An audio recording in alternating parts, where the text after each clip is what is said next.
think just whilst we wait for anyone else that joins us, please put in chat where you're from and what you're excited to talk about or listen to today.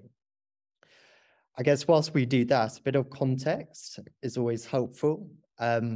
So we started these Ask Me Anything sessions in April, and with like all good intentions, I guess things get sidetracked along the day and with the busyness of work schedules and so on. But we want to bring them back. So this is the first one we've done in 2023. And we really want to engage with people like yourselves, people in the sales profession. So we're all about professionalizing the role of sales. As we are passionate about it, we believe it deserves it. Of course, our way at Consalia is through work-integrated sales education. And Ben, especially, I know you know us from that experience. So it's great to have you with us. We're expecting a few more people to join, and I'm sure we'll have some students join us as well. So we're going to be having these sessions at the end of every month. You know, we're a friendly audience, and I think I'm very excited because I always like putting Phil through his paces and asking him difficult questions. And I encourage everyone else to do the same. I think, you know, he's written the book, so let's test him. And so yeah, if you can, I mean, our ask is that you know, you help us share with your friends and colleagues, just to get the conversation going. So you know, we want to talk about sales, and it's not that often, I think, we find that you get the opportunity working in sales where you can kind of sit back and really kind of throw out questions to a like-minded group of peers to kind of solve any problems. And so prior to this webinar, we've had a few questions sent through to us, so we can kind of kick off with those questions.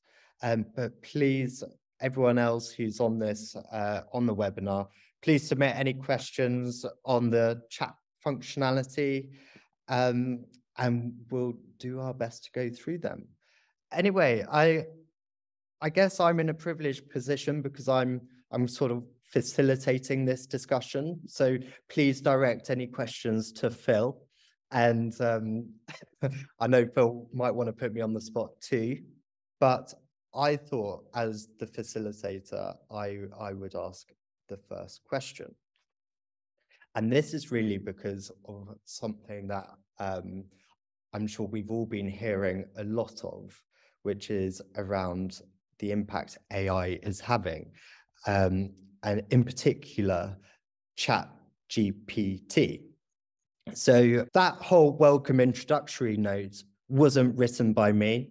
It was actually written by ChatGPT, and it spurred my question, which is, Phil, how do you think the influence of AI is going to affect those in sales, in a selling role? And the second part to my question is, could AI take over what a salesperson does? Thank you, Will. And I was going to throw that question back at you as well, but I won't. I'll give it an answer. I mean, I think that sales is approaching a kind of new frontier in many ways. And I think traditionally we've seen the kind of sales systems and tools that are supporting the salesperson very much being designed. I'm talking here about CRM and other tools, you know, designed to serve management. And salespeople have, you know, seen these as a tool to actually make their life more complicated and more difficult. And I've not come across many organizations who have said to me, do you know something? You know, our CRM is wonderful, and I just love spending time keying in information and data to it. And I think what's exciting about the future in terms of technology is that we're seeing that there are tools now being designed and built which put the salesperson very much at the center of their focus. So these are tools that can enable a salesperson to better predict, how much income they may be getting from their territories, or better respond to questions or about an RFP that may be issued. So no, I think we're really at an exciting point, and I think we've got kind of 2 points of view about ChatGPT. The one is that it's going to be an incredibly useful sales tool in the sense of making it much quicker for salespeople to draft emails or do research. I mean, it's quite unbelievable the power that this tool has to get data together from different sources. But I mean, we are obviously concerned from an educational point of view about issues of plagiarism, and to what extent will these technologies start to kind of move into the area of manipulation and not being authentic, which is one of the key sort of values and principles of selling that so much of our sales approach is kind of based on. So I think it's going to be an incredibly exciting future, actually. I think we've just seen the start of it, and I think it's really going to revolutionize how salespeople sell. I think your second question was, is it going to make the role of sales redundant? Or you're saying, is it the role of marketing is going to become redundant as well? I'm looking at Eddie here, listening in as well. So no, I think it's going to make life much easier. I think we're going to become more productive in how we do things, leveraging these kind of technologies. So no, I'm feeling optimistic about it, in fact. Okay, so we don't need to all find new jobs just yet.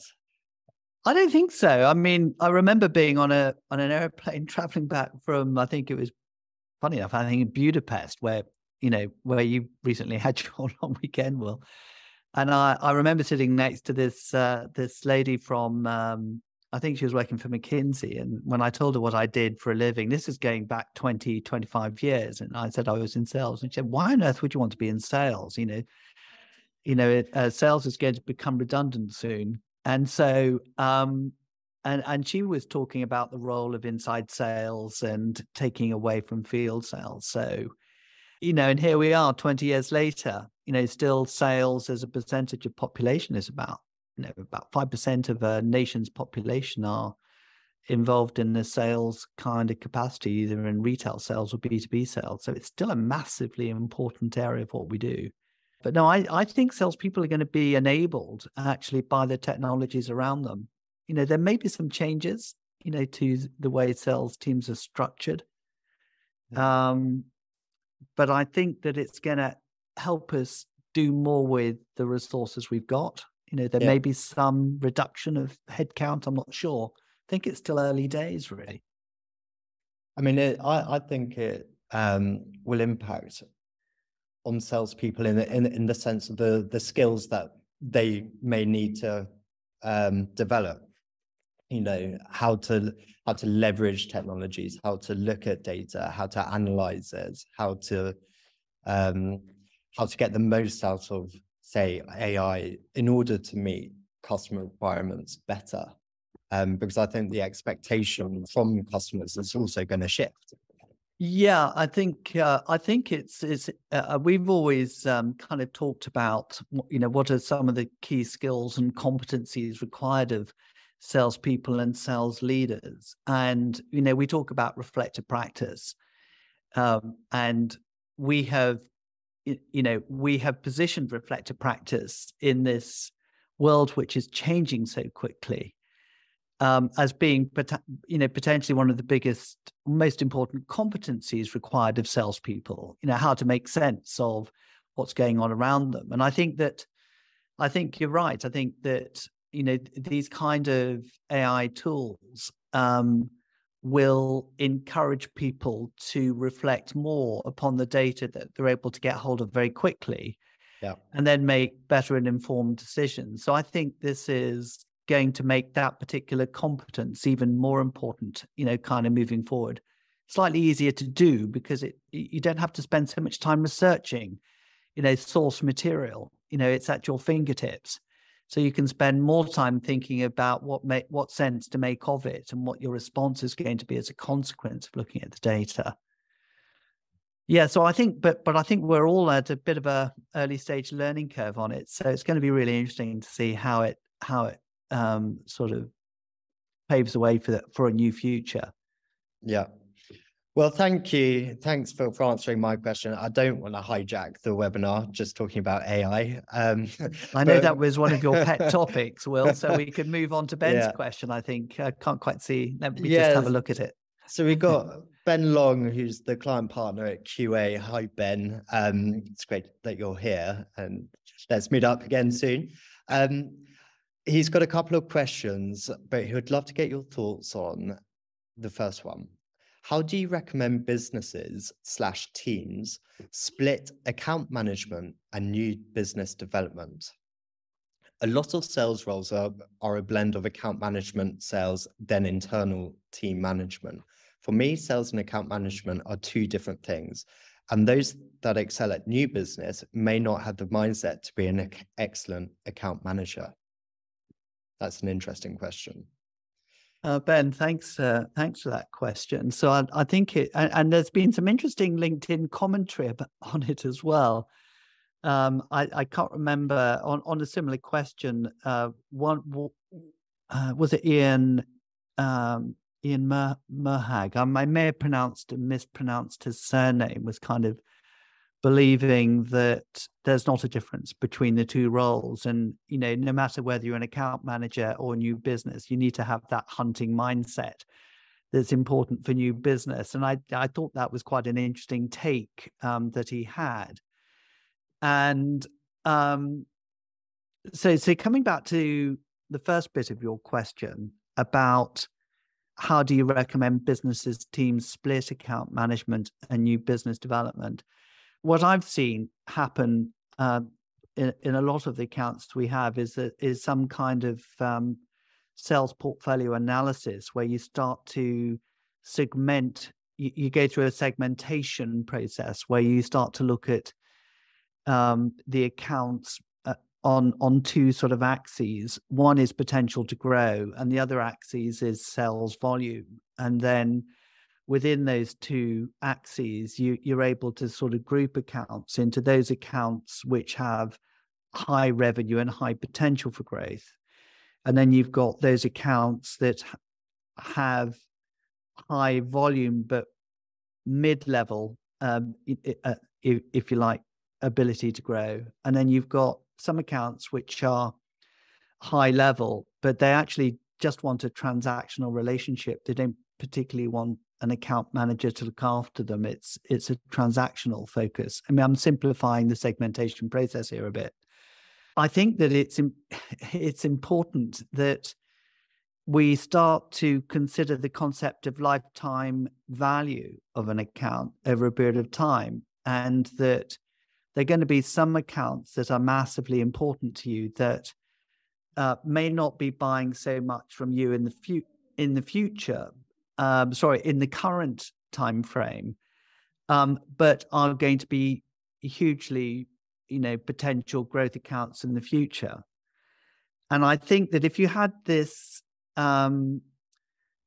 account management, new business development kind of, if you didn't have those structures, in place, you run the risk of having a rather opportunistic approach to looking after accounts, and you run the risk of not being around to support those accounts when they really need your support moving forward. So my take on it is that it is a practice that I would recommend, that you would separate the two, but that you would, through white space analysis, have this new business development opportunities within your existing accounts that would be the focus of your attention, as opposed to completely new logos. But how you manage your account, I mean, it's a costly investment to put into account management. So you need to be very careful about balancing the cost of sale and cost of support with the amount of revenue that you're actually generating from the account. I don't know if I've answered Ben's question. I see we've got loads of questions here. So I'm very happy for this to be conversational, by the way, and me not just giving my answer, but I'd be interested in what Ben's point of view is. So can we allow Ben to take part, Eddie? And it'd be good to have Ben online as well. And I see Nigel's asked a question or made a comment. Hi, Ben. Hi, Ben. Afternoon.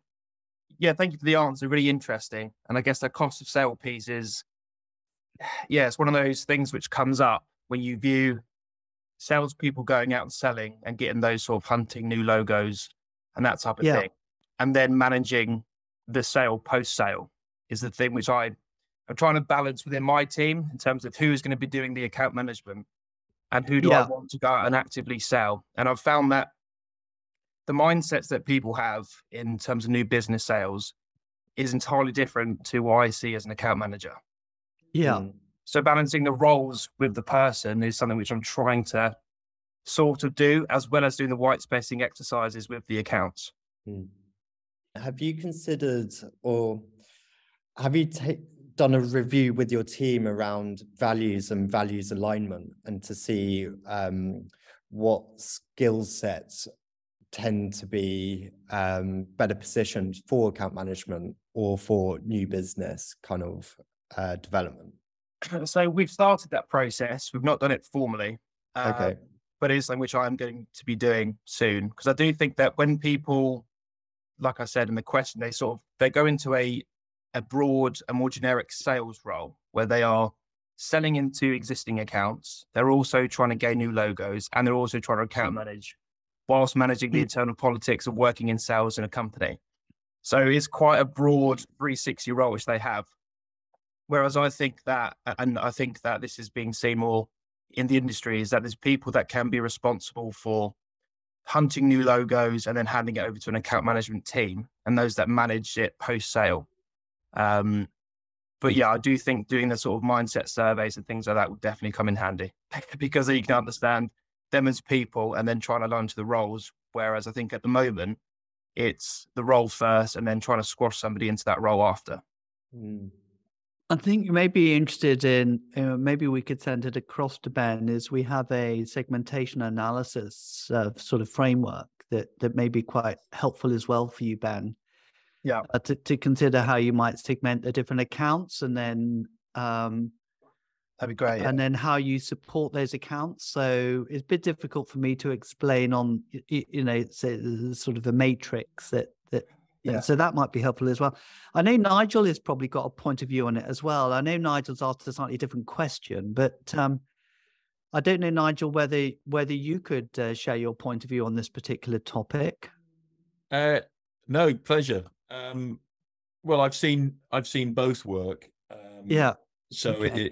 it as David Brock would say, it depends, which hides an awful lot. But I think, and I always revert back to this: what does your customer want? Yeah, if you're going to upset a customer by taking somebody who he's got the relationship away with, or her away with, then always listen to the customer. Again, obviously, Phil, you're right with regards cost, etc., and what's the value of the account, etc. But I always revert back to the customer.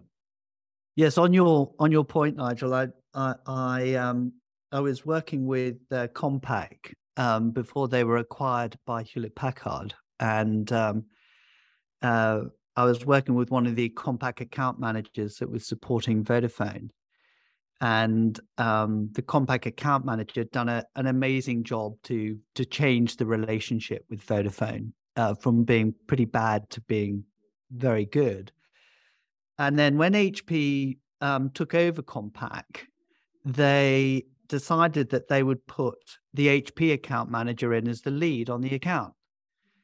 And Vodafone basically told them to bugger off. And it was all based on the relationship. So I think your point about, often customers have a strong point of view about about the sort of people that they want to sort of support them and how they want to support them. So I think you raised such a good point, in terms of using the customer feedback to influence how you then decide to support them. But that's great. Well, can we come on to the question that you asked, Nigel? If that's okay, we can move on to that.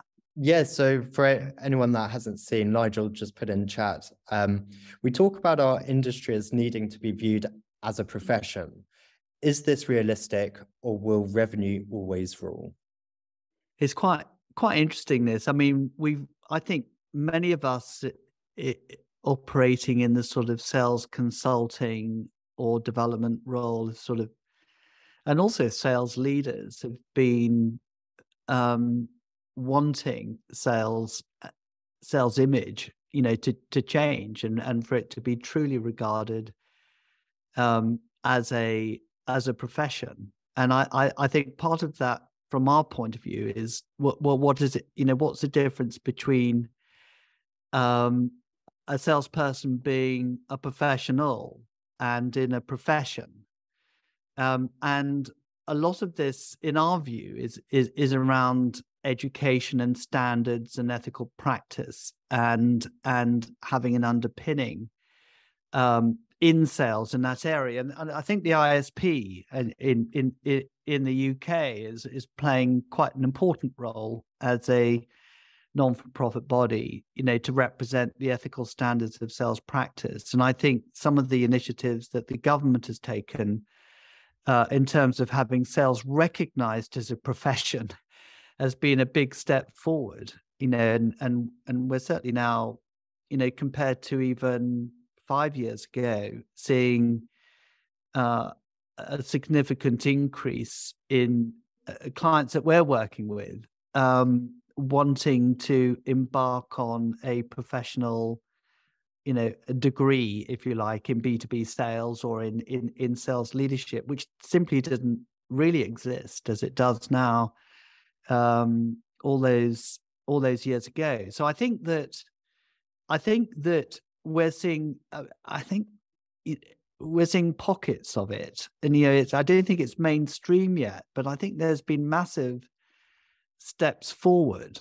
But your second part of the question is quite interesting, because I think that, like as we're entering this sort of recessionary period that we're in now, and the focus on revenue is also important.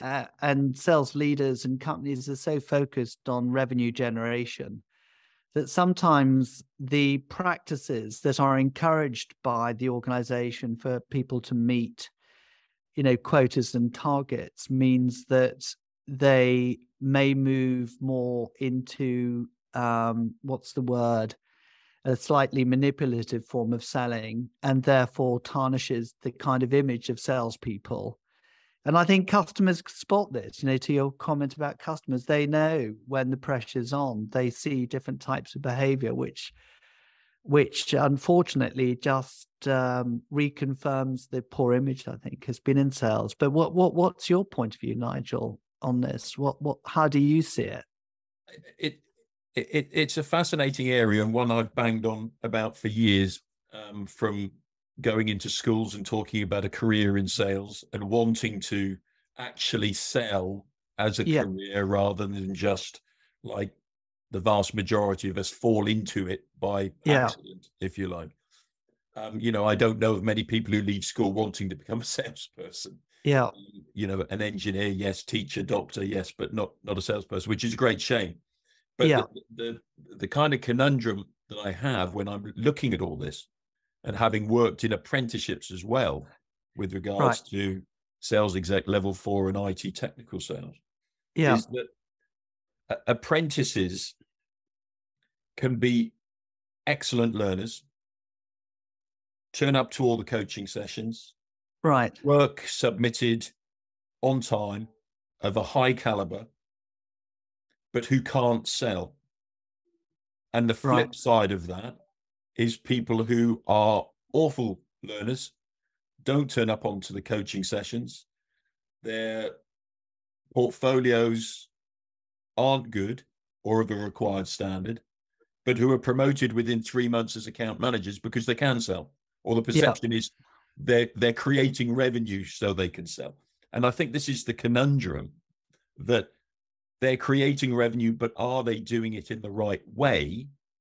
Okay. Where sales managers will look at it and say, well, actually, Nigel, I don't give a damn that they're not doing it the way we want them to do it. They're creating revenue. And this is where I think that there's a conundrum of, can that ever be seen as a profession? I suppose in the same way that you can have, lawyers go through all the legal training, yet you can get lawyers who, bad lawyers and good lawyers. And I guess the same with doctors. So there's always the risk that people, could potentially cross the line. And I think it's amazing what you've done in terms of going to schools, by the way, and sort of raising the profile of sales as a profession. I don't know whether we've seen that so much through the apprenticeship. I'm looking at Will and Eddie here as well. I don't know if we've seen that so much to be the case. I think we have 90%, maybe more, of people who start on the level 6 degree apprenticeships actually completing, and we actually have seen quite a lot of evidence of those going through the program. We've done incredibly well. There was one 18-year-old I know from one of the tech companies who closed $1 million. Was it $1 million deal or something? And it was that's just one case. But we have got data from some of the clients we have about the actually general sales performance of people coming through the apprenticeship being just 2% behind the field sales teams that they've already had in place after 3 years of being on the program. So we're seeing some quite encouraging evidence that it is possible to take some of these younger people and actually put them through an apprenticeship program and produce some pretty good results. I think where we've sometimes found the challenge on the apprenticeship program is the expectations that people have once they got to the end of their program, is to move into account management or more senior positions, and those positions simply aren't available for them when they feel so sometimes we've seen a slight disappointment that they've not been able to secure their next job, if you like, within those that have put them on that apprenticeship contract, and so they've left and sought opportunities elsewhere. But I don't know. Nigel. I'm just an optimist on this one. I just think we've just got to keep on and keep that flag waving. And we hosted a brilliant event at the London Stock Exchange this year, and we had UCAS there. Talking about how UCAS could, 1 million young people go through their system almost every year, and they're now doing exercises to promote the opportunity of sales and apprenticeships through what UCAS can do to make people more aware. And they've got some very interesting tools that people can know whether or not they're suited to a career in sales at school, which are really good. So I think that, by joining up with organizations like UCAS, the ISP and all of us in the field, we can promote the idea of sales as a profession. So it's still very small and embryonic, I think, but it's growing. We're quite encouraged by it. I've seen a note from Eddie saying we've got some other questions that we should maybe focus on and as well. Unless you want to, I don't know, Nigel, do you want to? No, as I say, I'm an optimist as well, and it's fantastic to see young people actually realize that they can make a career out of being credible and passionate about something, being relevant, being interesting and timely, and suddenly you can see the lights going on. And even I very quickly I get very fed up walking into these coffee establishments 2 or 3 times a week and being asked what you want to drink, and they put your name on a mug and you pay for it at the end, and and you walk past a line of confectionery and nobody takes the time to say, you know, you've done your drink order. Have you had breakfast yet this morning? No, I haven't. Why? Because we've just got fresh croissant out of the oven. Could I interest you in a croissant? Now, you know, even if you're at that level of a kind of customer service relationship, you can still sell and increase profit and get something more out of the job than just asking somebody how they'd like their coffee. Yeah. So selling, as I say, selling to me is everything. And it plays such a part of making, you know, even as I say, going down to a customer service role, it can be so much more enjoyable by pushing. Yeah. And pulling. But as I say, it's just great to see youngsters. You know, I went into a sports place in Barnstable last year and buying my son a pair of walking boots to go across Exmoor. And the young girl behind the counter said, "Would you like socks with those?" And I said, "That's a fantastic question." And, you know, yes, I'd forgotten I do need socks. Now, if everybody did that in business, you know, we would be competing with the other countries in Europe rather than sitting down saying, "Isn't times tough and aren't we afraid?" The nice thing about it was I didn't recognize her, which was bad of me, but she'd actually been in my session the year before. Yeah. Oh, well, that's fantastic. So I remembered it, which was great, which was great. Yeah. You must have taught her well, Nigel. It got her a sock sale and more commission. So yeah. Yeah. Great. That's well, great. Thank you. We've got a question that was emailed to us before the start of this webinar. Yeah. So from Lee Ashton. Oh, yes. He said, with all the research available that growth mindset, well-being and happiness increasing performance at work, why do you think organizations still focus primarily and sometimes solely on skills training? Yeah, so that's interesting, an interesting question. I think there is a lot of, what's the word? Misconceptions about training that sits quite often with senior sales leaders. I think they've come through perhaps schools of training and development based on what has happened to them in the past, and that you know, that they've been on skills training and they've become sort of very committed to particular sales methodologies around spin, it might be, or it might be solution selling, or one of these other methodologies that are around. And so I think that in a lot of the decisions about what sort of training should people undertake will come from the personal experience that sales leaders have had themselves. And that takes time, you know, that takes time to kind of shift. And so I think that's one of the reasons that that people still focus on skills training. But I think there's also, from my experience in the academic world, is when you start to look at the research that's done by sales academics into sales practice, a lot of the frameworks that the academics themselves research tend to be more behavioral than they're more around mindset and values. And I don't think that helps either. So, Lee, I don't know what to say, but, you know, I still am amazed at where people's mindsets are, even down to the way they issue RFPs. And we ourselves, you know, have found ourselves responding to a request for proposals, which is clearly a skills-based kind of solution that the customer's looking for. And yet every sinew in our body knows that, you know, that unless you get the mindsets right, unless the values and belief systems are right, it doesn't really matter what you do on skills. It's not going to work. And so it's it's an education process, and it takes time, you know, to kind of shift people's perspectives. But like I mentioned, I live in hope, you know, that people will recognize the importance of mindset. And I think we're seeing more of it in Harvard Business Reviews. We're seeing more and more reference to McKinsey's of this world talking about the importance of mindset.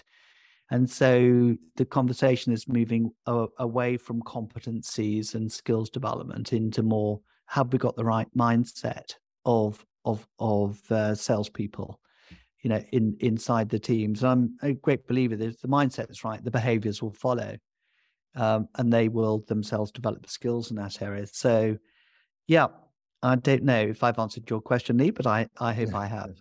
It was a great question, Lee, and hopefully Phil's answered it. I've noticed we got Greg Keaveney, who's joined us. I wonder if I can encourage Greg, and actually Philip Chu, I've noticed. Great. You're here too. God, two very experienced people. My goodness, we should have you answering these questions, not me. Absolutely. So, I mean, if you have any questions to put Phil through his paces, please do just put them into chat. Could we ask Phil? I haven't spoken to Phil for a long time. I'd be delighted to see if Phil would be happy to kind of get involved in the conversation. Sorry, Phil. I think we've certainly put you on the spot. Hello, Phil. So nice to see you. It's been a while.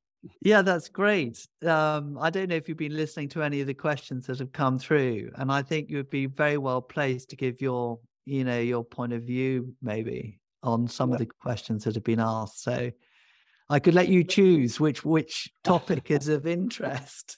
Well, they're all interesting. I absolutely agree on the mindset piece. Okay. Mindset is fundamental. Right. Skills do tend to follow, but there is I wonder if it's people avoid. It's a difficult conversation to have with people. The whole coaching thing. Yeah. Rather than telling, and that's a challenge for a lot of managers. So, is it easier to try and pick something that's like a skill rather than a mindset? Is it something they're avoiding? Actually, that's a really rather than necessarily work really. You have to work really hard with these people to change mindset. If mindset isn't. Actually, that's a really good point. Yeah, I think we tend to. Particularly with some of the leadership programs that we run, we talk about sort of transactional management systems and transformational management systems, and there's no doubt that trying to shift people's mindsets can sometimes be a challenge, particularly if you're sort of working with people who've been in sales for many years. They really don't want to change what they do. So I think you raise a really good point. And I think. Yeah, so an extension of that is, where do you start the program? If you're putting a program together, you start with the leaders, and the leaders aren't on board. They aren't making that work all the way down. Things going to fail. Yeah. So I think the mindset of the managers, and the mindset of the leaders becomes even more important. Are they really prepared to put the hard yards in to coach? So you've mentioned coaching a few times. So is that, one of the magic ingredients, do you think, for, achieving transformation, is sort of having a coaching sort of culture within organizations to help transform or improve? Yeah, I don't want to get into how do you define coaching, because there is that whole spectrum of so, but you have to do all of it. What it is basically a commitment to your people, rather than being committed to politics internally, or I want to get involved in customer engagement. You really want to be engaged in engagements with your people. And if you perceive or take the view that your sales team are your customers and treat them like customers, that is the focus of your time and effort. Yeah. And then the sort of coaching follows, because you're having conversations which aren't necessarily about how can we help you do better? How can we help you with your customer? Yeah. So the one follows the other. It's that mindset of, what's my priority here? And it has to be the individuals in your team. Yeah. That's great. I wonder if Greg's been a bit quiet so far. It's unlike Greg to be quiet from Greg, are you somewhere in Dublin, somewhere in Ireland, I believe? Hey, Phil. Yeah, I'm here. Can you hear me? Yes, I can. Greg, how are you doing? Good, thanks. Good. Very relieved after handing in my last paper at the weekend. Yeah, so for others' benefit, Greg is sort of halfway through his master's program. So he's done the coaching module, Phil. Greg, you've been listening in. We've had a number of different questions on the call. Is there any comments? Because you play a big role in SAP and in the whole sort of sales enablement field. Yeah. It's for me, the biggest learning, like having been in sales and having been around sales for a number of years, I really think it comes down to, I agree with many of the points that have been made already, obviously, but I really think it comes down to commitment, the level of commitment for the salesperson, the sales manager, anybody involved around the sales team. And then that commitment has to be broken down into whether it's commitment to making the revenue or commitment to keeping the customer happy or commitment to somewhere in between the two, but the level of commitment has to be really clear and made very clear to anybody involved in sales, because it's just not easy. And some people get into it for the wrong reasons. And I think that's something that really needs to be communicated from management, recruitment, interviewers, all the way through the process, that they ensure that whoever they bring into the field is under no illusion, and they're really clear on what's expected. Have you seen, maybe sort of putting you on the spot here, but have you seen a difference between, different age groups and that word commitment, and, whether their commitment is, to the organization, to the purpose of the organization, or, have you seen any differences across the different age profiles of people in sales? No, I haven't actually. I've seen it good and bad in all age profiles, I would say. Okay. Some people just understand it more quickly than others. Right. And maybe that comes down to the whole self-awareness piece and how well they actually know themselves before they get involved and are asked to do something by, a new company or a new sales manager, etc. So yeah, no, I've seen good and bad in all age profiles, and no correlation really. And I know we hear about the millennials and the Gen X, Gen Z all the time, but I think those behaviors and differences can be kind of, it's a little bit black and white the way it's sold to us. Yes. Yeah, that's interesting, because I know that there's a lot of discussions that are emerging around sort of purpose-led organizations, and to what extent does that drive commitment? Sort of people being aligned to an organization, not just for what they do, but what is the higher purpose of the organization? Yeah, that definitely helps, without a doubt. Yeah, I've seen that. So newcomers to sales, let's say in the last 10 years or so, have an idea in the back of their head of what the old salesman used to look like, or the snake oil salesperson, and they don't want to be that, for sure. And they want to understand that there is a value system in place in the company that they're working for, and whether they agree with those values or not. That's certainly more popular these days. Yeah, I've noticed that, and it does. It helps them. It helps to motivate them if they feel that they're aligned to the values of that company, for sure. Yeah. That's great. Okay, so how are we doing with the question?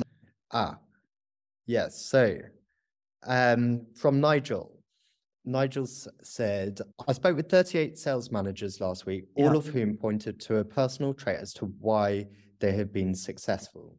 Do you think not knowing the why then limits how and what they coach? I do. Yeah, I think a lot of successful people that I've met find it difficult sometimes to distill, what was it that made them successful in a sort of structured way, in a structured way. And I think that without having a point of view about the kind of things that have made you successful is going to potentially limit your ability to be able to share experience. But that said, I think people are so different, and I think people have all got different strengths, and what may have worked well with one sales manager may not necessarily have been their sort of killer app, or their for another. But I think it helps provide a point of reference. But I come back a bit to what Philip was kind of sharing with us earlier on. If you come from a point of view where this is how you did things and this is what drove you to be successful, you're perhaps going to be more of a mentor than a coach. A coaching approach is going to be slightly different, where you're actually going to be working with individuals to kind of surface solutions to problems or challenges that they face.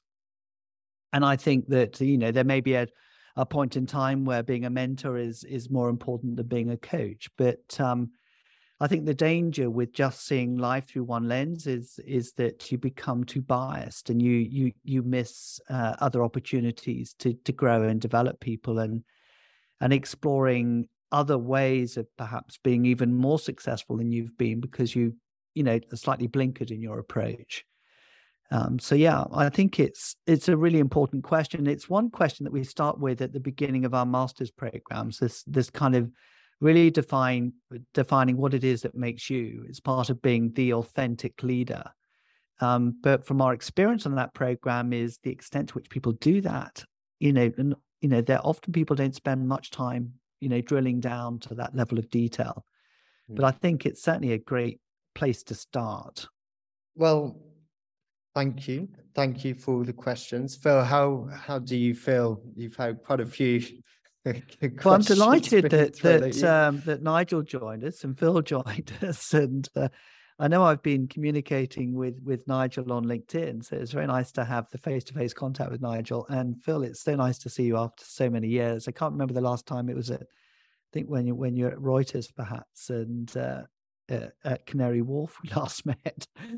So I'm delighted, and also, of course, having Ben and Greg on the call as well. So it's really great that and hopefully this community that we have with AMAs, we can expand upon and grow as the years progress. So I hope you'll join us again if you can. And yeah, it's great to get the benefit of your experience, as well as for me to share a few sort of humble thoughts as well.